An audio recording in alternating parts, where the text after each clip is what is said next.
literally changed the way that I view life.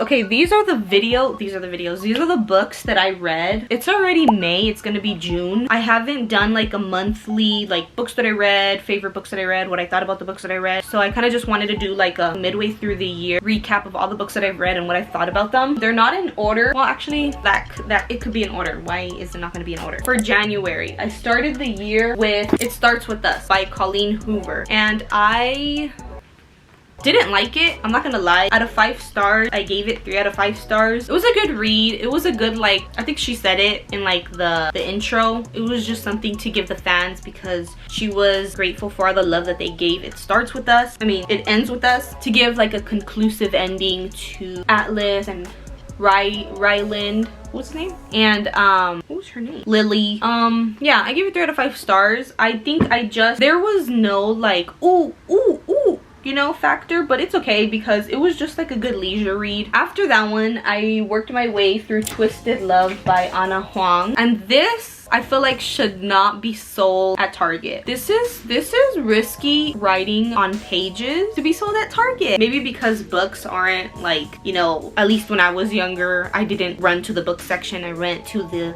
electronics section. So maybe that's why they didn't really care to put this in the like book section, like in the front. Now, I don't really like that much spice in books, but this was very much that. So if you like that, this is a good one, I guess. This was 2 out of 5 stars. Why do I feel like this is weird, bro? Like this angle. The third book that I read in January was Ace Atkins and The Innocents. This one, I thrifted this book from the store literally down the street from where I live. It was a solid 3 out of 5 stars. I really liked the adventure, but what was off-putting was the ending. Like, the ending was not solidified. It was like, I wanted this book to have a definite ending, and the fact that I think it has like a sequel to it, or like it's a whole series, I could be wrong, was kind of off-putting because I just wanted to know what happened. I wanted to know who was in charge, and instead of that, they kind of just prolonged it, and it was kind of like, oh, in order for you to like it to make sense, the last chapter to make sense, you kind of have to get the next book. And I gave it 3 out of 5 stars because I'm not gonna lie, I did enjoy reading it. I just didn't enjoy the ending. In February, I don't have this book, but I read Think and Grow Rich. I read a couple self-help books. By say a couple, I've read like 4. That book, I don't know where it's at. I think it was because it was so bad that I kind of just didn't care where I put the book, and now it's lost. But I'll put a picture right here, this little one, and it's by Napoleon Hill. What this book talks about is, you know, if you want it, go and get it. If you don't get it, nobody else is gonna get it for you, you know. And then it's a very motivating book, but not a very like, this is how you do it book. And I don't like books that just talk and then they don't have anything to back up like what they talk. And then come to find out that the author that wrote this book died broke. So I kind of just, I didn't care after that. I'm not gonna lie, I didn't care. Credibility, it's like, where was it at? It was not there. It was nowhere to be found. The second book that I read in February was The Richest Man in Babylon. I absolutely love this book. I think that, what, I gave it 5 stars? It is one of the books that I've read in this year thus far that's 5 out of 5 stars because it was motivating, it was insightful, like it opened my eyes to like think different, and then it tells you how to do it. Like, it literally check marked each of the things that I would want from a self-help book. So I annotated it. I loved it. Let's just, because it's a 5 out of 5 star book, I feel like I owe you a quote from it. It has like old language, so you're gonna hear a lot of thy, them, thou. It goes, budget then thy necessary expenses. Touch not the 1/10 that is fattening thy purse. Let this be thy great desire that is being fulfilled. Keep working with thy budget. Keep adjusting it to help thee. Make it thy first assistant in defending thy fattening purse. There's a lesson in this book that talks about the 1/10 rule, and whatever you make, you're supposed to save 1/10, something that cannot hurt your budget, something that won't hurt your way of living or make your way of living uncomfortable. And then with that, you use to invest, you use to satisfy your desires, and just things like that. Like, even tells you how to follow The Richest Man in Babylon. I feel like I need some lip gloss. I'm gonna put on some lip gloss. I'm a little energetic because I think I'm having like a dopamine rush, but I'm gonna need some lip gloss because I filmed another video before this one and I'm kind of...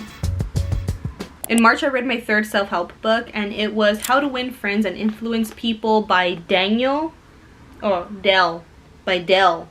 Carnegie. I really Did I really? This book is an intermediate self-help book. There was a lot of stuff that I didn't know, and then there was a lot of stuff that I did know, but I forgot, and it was good to be reminded of. This book just talks about, you know, how to be charismatic with people and how to win them over from being that. I think I give it like 4 out of 5 stars. Okay, I didn't even rate it, but I'm gonna rate it right now. I would give this book a solid 3.5 out of 5 stars. When I say forgot, it's because my mom read this book first, and I remember her sharing a lot of tips from this book, so it was kind of like a reminder. So I guess because I knew some stuff, it wasn't like a fresh read, but had it been a fresh read, I think I would have gave it 4 out of 5 stars. But the reason why I'm still sticking with 3.5 out of 5 stars is because a lot of the stuff that I thought was interesting, it would go on a tangent and give too many examples of it, and so I didn't really enjoy reading the book. It's still pretty insightful. I would still recommend this book. Just when it comes to the examples, don't be shy to skip that chapter. You're not gonna miss a lot or anything. The next book that I read that I have a whole video on, it's gonna be right here. I'm gonna link it. This was 5 out of 5 stars. The 4th book, the 4th self-help book that I read. Really good. Literally changed the way that I view life. I realize this sounds pretty dramatic, me saying that this is the best book that I've ever read, but trust and believe this was the best book that I've read in 2023 so far. That's why I was just so excited to share it and to like have you or convince you enough to pick up the book and read it yourself. So yeah, that's why I was just excited to talk about this book. It's called The Untethered Soul, The Journey Beyond Yourself by Michael A. Singer. And I'm not going to talk too much about this book because I literally have a whole video going about this book. Ultimately, I feel like if you watch my video, if you like that video, I really recommend that you get the book. This is not only, it's a self-help book, but it's also a spiritual book. So it does talk a lot about different ways to view the events that happen in your life. So I think that this book can help you tremendously, or you can just have it fly over your head. It really does open like a third eye, and maybe I'm not using that right. For me to give one sentence about this book is really just, it's not even like what? It's a comforting read. How to just start living a more full, euphoric life. And that was the book of 2023 so far. Much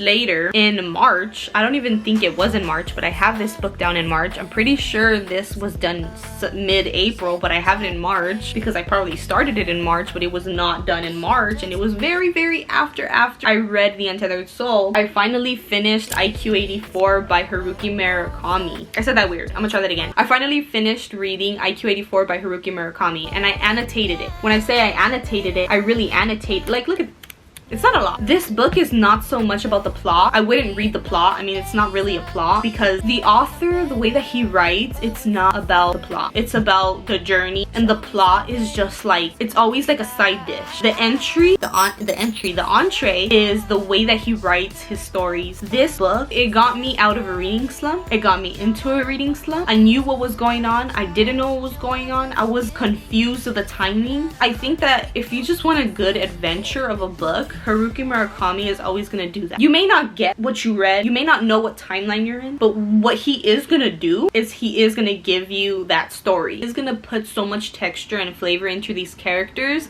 that he's introducing into the book. I still have a lot of questions about this book. There's a lot that I understand, there's a lot that I don't understand, there's a lot of questions. I feel like this is a really good book to have in a book club. Like, you have to talk about this book. I unfortunately don't have anybody to talk to right now what this book is about. April, I don't know what happened in April. I don't even know where. I was working a lot on music, kind of just forgot what reading was. May, the one that I'm working on right now, is Tomorrow and Tomorrow and Tomorrow, and I'll just get it. I was gonna say I'm not gonna get it, but it's literally right here. Tomorrow and Tomorrow and Tomorrow and Tomorrow by Gabriel Zevin. I've been like, I like this book so far. I think I'm on chapter, I don't know, but I'm on page 106, and I started this book like a week ago, which is probably not that good, but I've been doing other stuff. So that's actually it for this video. Those are the 8 books that I've read so far in 2023. Those are kind of like my slight little opinion about them. Thank you guys for watching. Thank you guys for being here. If you clicked all the way towards the end, comment an avocado because it's summer. Bye.